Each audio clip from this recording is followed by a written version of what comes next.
असं आहे की पोर्शन आहे ते आम्ही किलो कॅलरीज कॅलरीज या कधी भानगडीत पडलो नाही. का नाही पडलो त्याच्यावर एक्सप्लेन करते.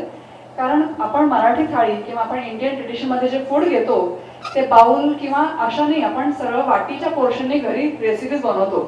तर ते साध्या एखाद्या हाऊसवाईफला समजेल आणि उमजेल आणि फॉलो करताना सोपं पडेल म्हणून ते वाटीचं पोर्शन्सने आपण तिथे करतो. आणि हे जेव्हा कॉम्बिनेशन्स असतात जे आपण प्रत्येक पर्सनल पेशंट आपण देतो कस्टमाइज कॉम्बिनेशन्स, ते एक्झॅक्टली जसं आता तुरिया भाजी त्यांनी एक्झाम्पल सांगितलं, कारण त्या पर्टिक्युलर लेवलच्या फॅटला बर्न करायला त्या रेसिपीचा रोल आहे. ते त्याच्यामध्ये भेंडी भाजी किंवा फरसबीची भाजी नाही चालत. तर ते चालत नाही तर सरळ सांगितलं नाही चालत, ते दुसरं तेच बघावं लागेल. कारण आता ते टार्गेट्सला सेटबॅक करतात. आणि जेव्हा त्यांनी फॉलो केलं तेव्हा त्यांना कळलं येस बरोबर झालं, आपण ते केलं नाही नसतं खालं तर वजनाला 800 ग्राम सेटबॅक करायला असतं.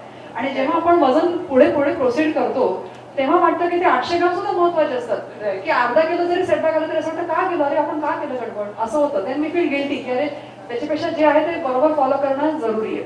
बरं नुसती भाजी आणि कोशिंबीर नाहीये जसं यांनी सांगितलं, ये खाना है तो खाने के पहले और बाद में क्या है फिर.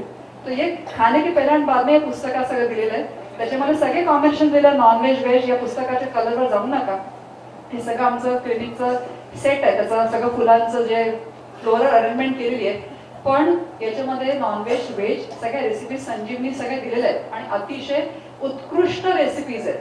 आणि त्या रेसिपीजला कॉम्बिनेशन करताना मी हाच विचार केला की आता आम्ही सगळ्यांनी टीमने हाच विचार केला की एखादा कॉमन माणूस आहे की जो अगदी मुंबईच्या बाहेर राहतो, आपल्यापर्यंत पोहोचणाऱ्या लोकांना आपण एक्सप्लेन करू शकतो. जसं मी तुम्हाला सांगू शकते की मला काय म्हणायचं स्वरूपी यांनी पॉइंट उभा रेस केला. तर पण जे कॉमन लोक आहेत की ज्यापर्यंत ते पुस्तक पोहोचायला त्याला इतकं पद्धतशीर गेलं पाहिजे की पोळी कशी खायची, फुलका कसा खायचा, नॉनव्हेज काय कसं खायचं, कसं ऑइल वापरायचं, असे बारीक बारीक टिप्स या पुस्तकात आम्ही कव्हर केले.